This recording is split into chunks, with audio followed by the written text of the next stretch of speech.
शांति या अशांति। जीवन में शांति या अशांति आपके कर्म पर निर्भर करता है। राजीव एक बड़ा उद्योगपति था।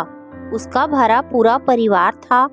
माता पिता, पत्नी, 3 बच्चे, 2 भाई और उनके परिवार सब थे। एक ही बड़ी सी बिल्डिंग के अलग अलग हिस्से में सारे भाई रहते थे। तीनों भाइयों का अपना अपना उद्योग था, परंतु इतने धन के बाद भी खुशहाली नहीं थी। उसका मूल कारण उनकी जीवन शैली एवं भौतिकवाद था। वे सदैव तुलना करते रहते, किसके पास क्या है, मेरे पास अच्छा है या उसके पास अच्छा है। यह केवल घर परिवार की बात नहीं थी, बल्कि पूरे समाज का यही हाल था। सोशल मीडिया के युग में खुश रहना उतना आवश्यक नहीं है, बल्कि हम बहुत ज़्यादा खुश हैं, आनंदित हैं, सुख विलासिता में हैं। यह दूसरों को दिखाना जरूरी है। परिवार समाज की इकाई है। समाज आईना है। जैसे लोग वैसा समाज। एक बार की बात है, राजीव अपने ऑफिस में परेशान बैठा था। उसके सर में भारी दर्द हो रहा था। तब उसके कार्यालय में कार्यरत विजय ने राजीव से पूछा, क्या हुआ महोदय, आपकी तबीयत सही नहीं है क्या? इस पर राजीव ने कहा, हाँ, मेरी तबीयत ठीक नहीं है, सर में दर्द है, क्या करूँ समझ नहीं आता। इतनी मेहनत, धन, शोहरत के बाद भी शांति नहीं है। सदैव अशांति रहता है मन। हमेशा कोई न कोई बाधा या परेशानी आती ही रहती है। विजय ने इस पर कहा, महोदय, यही शहर के पास में शक्ति मठ नाम का एक ध्यान केंद्र है। बहुत से लोग वहाँ अशांति, बेचैनी एवं अवसाद जैसी स्थिति से छुटकारा पाने जाते हैं। शक्ति मठ के जो गुरुजी हैं, वह भी युवाओं के बीच काफी चर्चित रहते हैं। आप चाहे तो वहां जाकर देख सकते हैं। विजय की बात राजीव को अच्छी लगी। राजीव ने विजय से शक्ति मठ का पता व्हाट्सएप के माध्यम से भेजने को कहा। राजीव ने घर जाकर अपने परिवार से यह बात बताई। सब लोग काफी उत्साहित हो गए। सब ने कहा, हाँ हाँ, उन गुरुजी को कौन नहीं जानता। देश विदेश में उनके शिष्य हैं। उनके साथ सेल्फी लीजिएगा, साथ ही आश्रम से वीडियो रिकॉर्ड कर भेजिएगा। सोशल मीडिया टीम को भेज देंगे, अच्छी पब्लिसिटी होगी। राजीव को भी यह सुझाव बहुत अच्छा लग रहा था। वास्तविक परेशानी अशांति थी, परंतु ये लोग हल सोशल मीडिया प्रमोशन का करने की सोच रहे थे। यह केवल इन लोगों की समस्या नहीं है, ये दौर ही ऐसा है। बहिर्मुखी जीवन में शांति ढूंढते हैं लोग। राजीव शांति मठ पहुंच जाता है। सुबह के कार्यक्रम में भाग लेता है, जहां वह अन्य लोगों के साथ प्राणायाम, योगासन एवं हल्के फुल्के शारीरिक व्यायाम करता है। इसके उपरांत शांत मुद्रा में बैठने की कोशिश करता है, परंतु कोई भी साधक पहले ही दिन पूर्णतः शांत मुद्रा में कैसे बैठ सकता है, वह भी जो इतना अशांत था। राजीव 30 सेकंड भी शांत मुद्रा में नहीं बैठ पाता।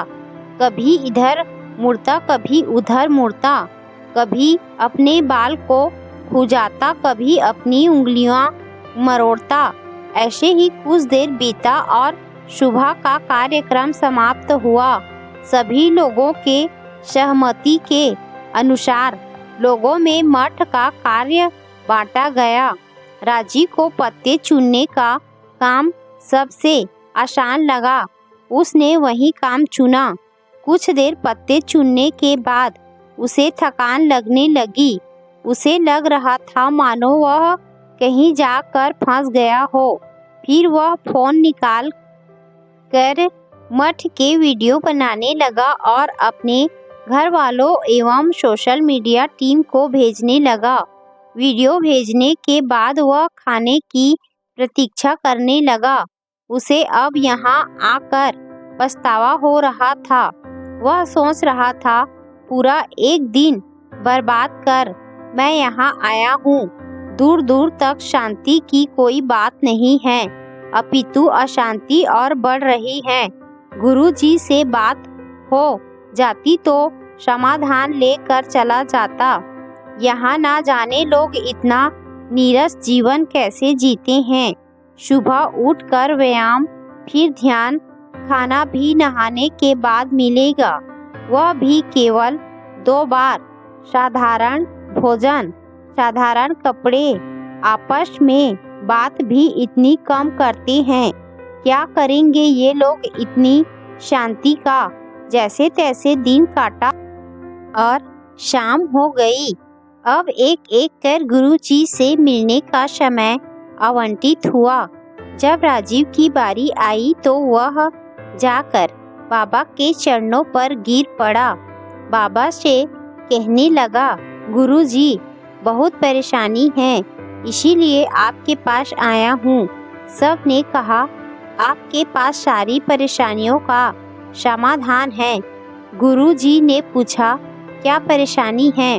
राजीव ने बताया, बाबा जी धन संपत्ति नाम सब हैं, परंतु शांति नहीं है। मैं शांति की खोज में आया हूँ। गुरुजी मुस्कुराए और बोले, कितनी आवश्यकता है तुम्हें शांति की? राजीव ने उत्तर दिया, बाबा जी अब तो जीवन में केवल शांति ही चाहिए और कुछ भी नहीं। बाबा जी ने कहा, ठीक है, 1 महीना मठ में रुको, फिर देखते हैं तुम में क्या परिवर्तन आते हैं।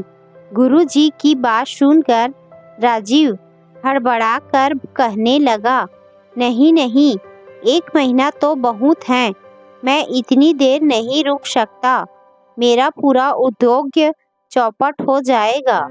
इस पर गुरुजी ने कहा, अच्छा ठीक है, फिर 1 सप्ताह रुक कर देखो। इस पर राजीव ने कहा, परंतु 4 दिन के बाद तो मेरे बेटे का जन्मदिन है, उस पर नहीं गया तो आप समझते हैं ना पारिवारिक विवाद कैसा होता है। लोग मेरे बेटे के साथ मेरे रिश्ते को तौलने लगेंगे। संबंधी और मित्र मुझे कंजूस समझेंगे। गुरुजी ने मुस्कुराते हुए उत्तर दिया, नहीं राजीव, मैं नहीं समझता, मेरे पास ऐसा परिवार, ऐसे संबंधी या मित्र नहीं है। तब राजीव कहता है, अरे गुरुजी अच्छा ही है, आपके पास परिवार नहीं है, शांति तो है। कम से कम इस परिवार के चक्कर में तो सारी शांति ही अशांति में परिवर्तित हो गई।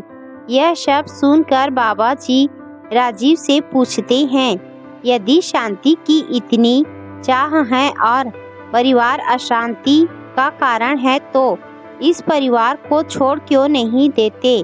इस पर आश्चर्यचकित होकर राजीव ने कहा, यह कैसी बात कर रहे हैं गुरुजी आप? फिर लोग क्या कहेंगे, दुनिया क्या कहेगी? मेरी इतनी इज्जत है, इतनी मेहनत से मैंने इसे कमाया है, मैं इसे नहीं छोड़ सकता। गुरुजी ने फिर से प्रश्न किया, तो फिर परिवार में शांति एवं सामंजस्य बनाने का प्रयास क्यों नहीं करते? उत्तर देते हुए राजीव ने बताया, बाबा जी सब अपने मन के मालिक हैं। मेरे भाई मुझसे जलते हैं, मेरी पत्नी केवल अपने मायके के बारे में सोचती हैं, सब दूसरों को दिखाना चाहते हैं। घर की शांति के बारे में कोई नहीं सोचता।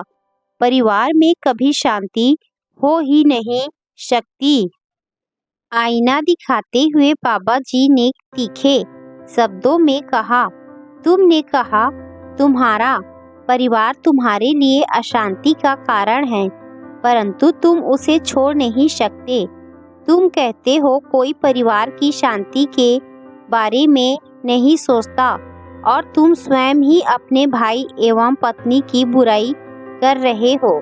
तुम कहते हो बाकी सब लोग केवल दूसरों को दिखाना चाहते हैं, परंतु तुम अपने परिवार को इसीलिए नहीं छोड़ सकते क्योंकि लोग क्या कहेंगे। क्या यह दूसरों को दिखाने के लिए नहीं है? मनुष्य का परिवार के साथ रहने का कारण केवल परिवार के प्रति उसका स्नेह एवं उसकी कर्मबद्धता होनी चाहिए, परंतु तुम्हारा यह कारण नहीं है। तुम्हारे सारे प्रश्नों के उत्तर भी तुम्हारे पास हैं, फिर तुम्हें मुझसे क्या चाहिए?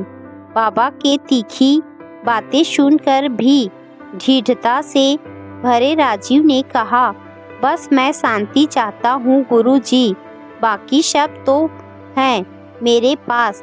गुरुजी ने उसकी मूर्खता पर हंसते हुए कहा, ठीक है, जब मिल जाए शांति तब मुझे भी बताना कि बिना अशांति को छोड़े तुम्हें शांति कैसे मिली।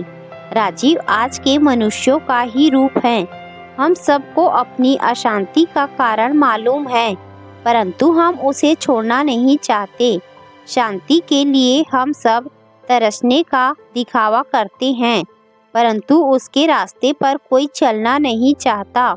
दुनिया में दिखावा इतना बढ़ गया है कि आज लोग अपने दुख एवं परेशानियों की भी प्रदर्शनी लगाते हैं। लोग केवल दिखावा करना चाहते हैं कि हमारे पास दुख और परेशानियां इतनी अधिक हैं, परंतु कोई भी ना हल सुनना चाहता है और ना ही बताए हल के रास्ते पर चलना चाहता है।